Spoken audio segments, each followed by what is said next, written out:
Right, hi everyone. I thought I'd do a quick update to the Superbike Factory episode because there's quite a lot of comments on it, and a lot of them sort of you get a sort of mixed bag. And I've watched some of the other YouTube videos on this, so I don't want to labour the point, but I think it's worth because you'll get people that will only watch my channel, don't watch others, and all the rest of it. So it now seems obvious that or from other reports that they did actually go fully into administration. All the businesses, all the doors were shut, um, and which is pretty shocking, really, and very sad. And I think as time goes on, I think there's going to be a lot more um, truths come out really about Superbike Factory. Now, I say that on the basis that this morning I watched a video with one of the staff from the Crawley Superbike Factory, who I knew in passing because we'd met at the factory and he'd, helped me do some stuff. So,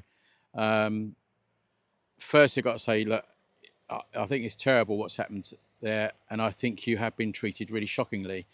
And I think it's the same with all these sorts of things, which is doubly galling when you hear that they were making a profit as such. We don't know what their last year's tax return was, or audited accounts, if you like. But I can't see that they were losing money. I don't think. Not when you're a year earlier you've opened another big store and all the rest of it. And I think what's really galling is that it appears that those guys, all the staff, guys and girls that are working at those sites, had their wages put off. Oh, we're going to pay you next week, all this sort of stuff.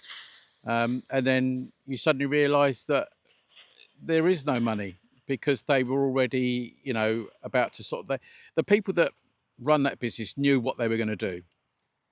And I think there's so little bloody loyalty in business these days, and I've seen it before. And when I think it was Chris, I think his name was Chris. Apologies if I got that wrong.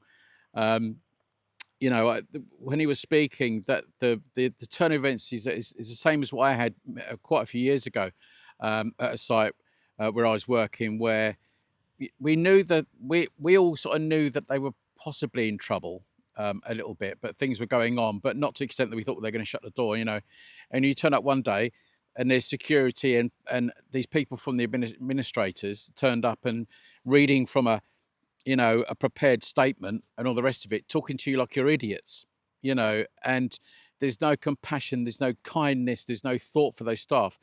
And the problem with these things is that that all the time they're lying to you, they're shoveling all the money into the back of a black Mercedes ready to pull away. And sadly that really is the state of it. And you get that situation, it's always the poor sods that are doing all the work, that are earning the money for you, that you end up basically ripping off. And I just think that's really, really shocking. I can't verify what that chap was saying, but I can fully believe they had no idea that business was going to shut like that. When you think of the amount of bikes that were coming and they're being turned over and all the rest of it, because if they did know, you could be sure that they would have told someone, or something would have leaked out. And I don't think it did, not to any extent. And the problem is that it's the people that work there are your first point of contact, and they're the people that sort of get attacked a little bit, and that shouldn't be happening. Those guys and girls that are working there had nothing to do with that. It was all down to the manager, well, the top tier manager, or the owners, if you like, the directors of the business. And it's like all these things, it's these people that they will reappear somewhere. These people will reappear somewhere and probably do it again. But I just can't believe that they weren't making that pay. The amount of turnover they were doing, whether it means you shrink the business or you rejig it. You rework how you're doing business to continue with your customer base and all the rest of it, because there are a lot of people there that had a good experience at Superbike Factory, and that was completely down to the staff there, not the people running it, but the staff who were putting their life into that. And as that chap said, he loved working there. It was a great team. They were good people. It was a family thing there, and really, really good. And I just think it's shocking. And if you watch that video I think it's Motor Tingle, I think, had put it out. And the chap was obviously given, there's obviously some connection between those two people, was happy to put it out. I don't hope you don't get any problems by doing that, because you know what these studs are like, so to speak. You know, they don't like their name being dragged through the mud, but they've probably been dragged through the mud several times, these sort of directors and company owners. But yeah, I expect all the truth will come out eventually.